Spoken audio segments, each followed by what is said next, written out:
आपका दोस्त दीपक भारद्वाज और आज हम पढ़ेंगे फंडामेंटल ऑफ पार्टनरशिप। आपको पता है आपके पेपर आने वाले हैं, तो हम कम टाइम में शॉर्ट क्लासेस में, जैसे आज की डेट में आप देखते हो यूट्यूब वगैरह पे शॉर्ट क्लासेस में सारा कोर्स कंप्लीट कराया जाता है। तो मैं कोशिश करूँगा कि कम टाइम में आपको ज़्यादा से ज़्यादा टॉपिक कवर करूँ। सारा जितने भी टॉपिक है कंपनी अकाउंट के, फंडामेंटल ऑफ पार्टनरशिप, सारे टॉपिक को कवर करूँ और उसके कुछ जो बेसिक क्वेश्चन है, जो बहुत जरूरी क्वेश्चन है, वो भी आपको करवाऊं। तो कृपया बने रहिए मेरे साथ, ठीक है, और देखते रहिए। और अगर हमारा चैनल अच्छा लगे, आपको कुछ इंटरेस्टिंग लगे तो सब्सक्राइब कीजिए। सबसे पहले बात करते हैं पार्टनरशिप की। आइए देखते हैं जरा। देखिए, मैं वैसे क्लास नहीं बना था कि वो रूम में मेरे सामने बच्चे बैठे होते हैं, मुझे इंटरेक्ट करना ही बच्चों से अच्छा लगता है, तो मैं उस तरीके से नहीं चलता। चलो आओ हम बात करते हैं पार्टनरशिप की। फंडामेंटल पार्टनरशिप आपका फर्स्ट चैप्टर है। देखिए, मैं ये चैप्टर 2 क्लास में पूरा ही कवर कर दूंगा, ठीक है। सेकंड थर्ड चैप्टर है वो 1 क्लास में खत्म करूंगा। फिर आपको एडमिशन पढ़ना है, रिटायरमेंट पढ़ना है, डेथ करना है, 6-7 क्लास में मैं सारा कंप्लीट करूंगा। फिर 4-5 क्लास में मैं आपका कंपनी अकाउंट क्लियर करूंगा और फिर 2-3 क्लास थर्ड बुक के लिए, जिसके अंदर कैश फ्लो वगैरह आता है, वो चीज कंप्लीट करूंगा। तो आप बने रहिए और समझते रहिए। और ऐसे ही उसके बाद इको की क्लास होगी, इसमें शायद 10 घंटे में पूरा कोर्स खत्म, ठीक है ना। तो आप देखते रहिए मेरे साथ, ठीक है। Accounting for partnership. देखिए, आपने 11th में पढ़ा था कि हमने 11th में क्या पढ़ा था? हमने पढ़ा था सोल प्रोप्राइटर। क्या पढ़ा था? Sole proprietor. अब ये सोल प्रोप्राइटर होता क्या है? एक ऐसी फर्म जिसमें बिजनेस को चलाने वाला एक सोल, मतलब अकेला आदमी होता है और वो पूरे बिजनेस को चलाता है। तो हमने उसमें पढ़ा था सोल प्रोप्राइटर। अच्छा, हमने उसमें पढ़ा था क्या? हमने 3 अकाउंट बनाए थे। फाइनल अकाउंट के अंदर 3 अकाउंट बनाए थे। कौन कौन से? ट्रेडिंग अकाउंट, बोलो, P&L अकाउंट और बैलेंस शीट, ठीक है ना। हमने ये बनाए थे 3 अकाउंट सोल प्रोप्राइटरशिप में: trading account, P&L account, balance sheet. अब हम सोल प्रोप्राइटर के बारे में बात ना करके अब हम बात करेंगे किसके बारे में? पार्टनरशिप के बारे में। किसके बारे में? पार्टनरशिप के बारे में, ठीक है। अब पार्टनरशिप होता क्या है, पहले तो आप ये समझिए। जब कोई 2 व्यक्ति मिलकर किसी बिजनेस को स्टार्ट करते हैं, क्या? जब कोई 2 व्यक्ति मिलकर किसी बिजनेस को स्टार्ट करते हैं तो वो पार्टनरशिप बिजनेस कहलाता है। जैसे मिस्टर ए और मिस्टर बी, ये दोनों मिले, इन्होंने कहा हम कपड़े की दुकान खोलेंगे और हम बिजनेस को है ना साथ मिलकर करेंगे, साथ मिलकर चलाएंगे। तो ऐसा बिजनेस क्या कहलाएगा? पार्टनरशिप बिजनेस कहलाएगा। क्या कहलाएगा? पार्टनरशिप बिजनेस कहलाएगा, ठीक है। तो मिस्टर ए और मिस्टर बी कलेक्टिवली क्या कहलाएंगे? मिस्टर ए और मिस्टर बी कलेक्टिवली पार्टनर कहलाएंगे, ठीक है। अब इन्होंने क्या करा? ए और बी ने मिलकर एक फर्म खोली, तो फर्म कहलाती है। मतलब जिस भी ये बिजनेस को खोलते हैं वो फर्म का नाम होता है। और फिर उसके बाद ये कहते हैं भाई हमने बिजनेस खोला, फर्म बनाई, लेकिन हम उसको कोई नाम भी तो देंगे ना। तो हम किस नाम से बिजनेस करेंगे? सपोज करो इन्होंने बोला A&B एसोसिएट्स, ठीक है। तो ये उनकी फर्म का क्या हो जाएगा? एक तरीके से नाम हो जाएगा, ठीक है। बेसिकली देखो, पार्टनरशिप, ठीक है, पार्टनरशिप करते हैं काफी लोग।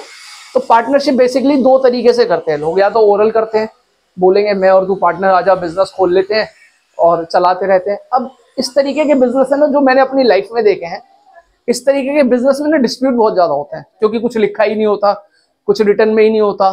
तो इसमें कहीं ना कहीं दरार जरूर आती है और इस तरीके के बिजनेस आमतौर पर बंद हो जाते हैं। दूसरा तरीका क्या है कि आप जो भी पार्टनर बनाते हो, बिजनेस करते हो, उसको रिटर्न में लिख लो। अब जब उसको रिटर्न में लिख लेते हैं तो वो क्या कहलाती है?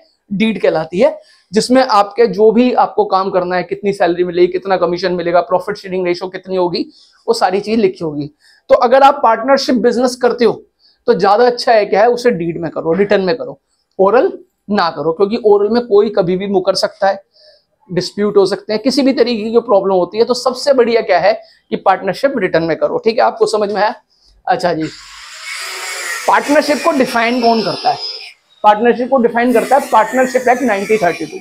मतलब अगर पार्टनर के बीच में किसी भी तरीके का डिस्प्यूट है या पार्टनर किसी भी तरीके के अपने अधिकारों को चाहते हैं, तो उसके लिए देखा जाएगा, अगर कोर्ट में कोई केस चला जाता है या पार्टनर को समझ में नहीं आता, तो देखेंगे क्या? Partnership act 1932। क्या देखेंगे? Partnership act 1932।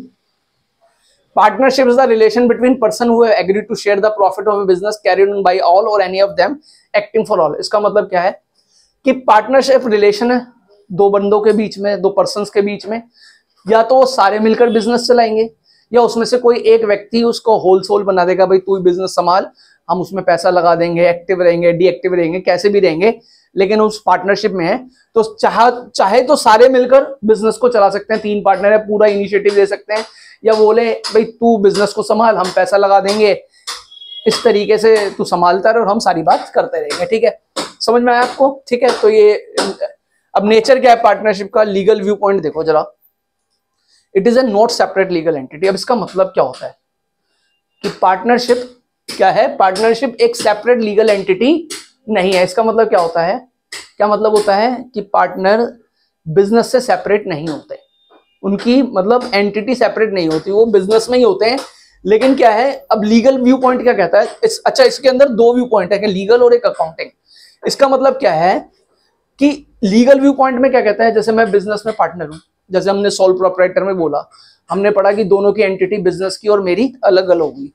लेकिन लीगल व्यू पॉइंट क्या आता है कि दोनों की एंटिटी एक ही है। अगर आपको किसी से कोई पैसा लेना है तो आप पार्टनर से ही तो लोगे ना, मतलब पार्टनर क्या एक तरीके से बिजनेस है, तो इसका मतलब पार्टनर और फर्म उसकी एंटिटी एक ही है, किसके पॉइंट ऑफ व्यू से, लीगल। लेकिन जब हम अकाउंटिंग मेंटेन करते हैं ना, अकाउंट्स मेंटेन करते हैं, तो दोनों की एंटिटी क्या होती है, अलग अलग होती है, मतलब पार्टनर अलग है और बिजनेस अलग है, पार्टनर के अकाउंट अलग बनेंगे और बिजनेस के अकाउंट अलग बनेंगे। ठीक है, तो वो अकाउंटिंग पॉइंट ऑफ व्यू से होता है, लिखा है ना, partnership are the partner are two separate entity. ठीक है, समझ में आ गया।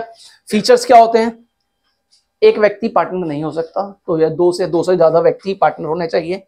मैक्सिमम नंबर ऑफ पार्टनर कितने होते हैं, 50 होते हैं। मैं सीधी सीधी बात कर रहा हूं कि उसमें 100 लिखा हुआ है कंपनी अकाउंट में, इसमें 50 लिखा हुआ है, क्योंकि कम टाइम में आपको सारा कोर्स कवर कराना है। तो कितने, 50 होते हैं।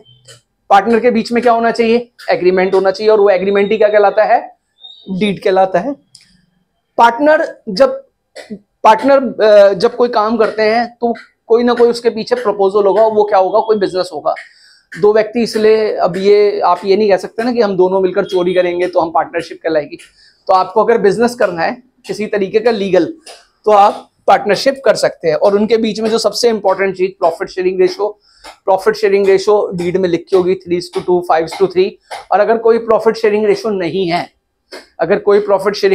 है, तो हम किसको देखेंगे, पार्टनरशिप एक्ट 1932 को। और पार्टनरशिप एक्ट 1932 कहता है कि अगर कोई रेशो नहीं है तो प्रॉफिट इक्वल रेशो में डिस्ट्रीब्यूट हो जाएगा। ठीक है, समझ में आया आपको? अच्छा, ये मैंने आपको बता दिया, पार्टनरशिप ओरल भी हो सकती है और रिटर्न भी हो सकती है। एक्ट 1932 है, सेक्शन 4 है, इसको दिमाग में रखना है। कई बार एक नंबर में पूछ लिया जाता है कि हम पार्टनरशिप का कौन सा सेक्शन पढ़ेंगे, पार्टनरशिप एक्ट कौन सा है। बच्चे ये कई बार ध्यान ही नहीं रखते। क्या होता है, हम बड़ा बड़ा तो पढ़ते रहते हैं, छोटी छोटी चीजों को दरकिनार करते रहते, तो ये भी ध्यान रखिए। और ये सारी चीजें आपको हम आगे बढ़ते हैं, रोक दो। ठीक है ना, क्या है कि मैनेजमेंट में वो क्या कर सकता है, पार्टिसिपेट कर सकता है। Every partner has the right to consult about the business, जो भी बिजनेस के मैटर होते हैं उसमें कंसल्ट कर सकता है।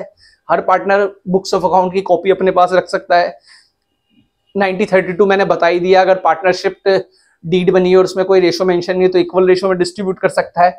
और हर पार्टनर के पास राइट होता है कि अगर वो फर्म को लोन देता है, अभी इस टॉपिक को मैं कवर करूंगा, अगर वो फर्म को लोन देता है तो डीड में जितना लिखा होगा उसे उतना इंटरेस्ट मिलेगा। नहीं तो इंटरेस्ट रेट क्या है, 6% पर एनम। किस में लिखा हुआ है, पार्टनरशिप एक्ट 1932 में। ठीक है जी, चलो डिस्क्रिप्शन वगैरह तुम्हारे को पता ही है। ठीक है, अब आगे बढ़ते हैं, रोक दो इसे।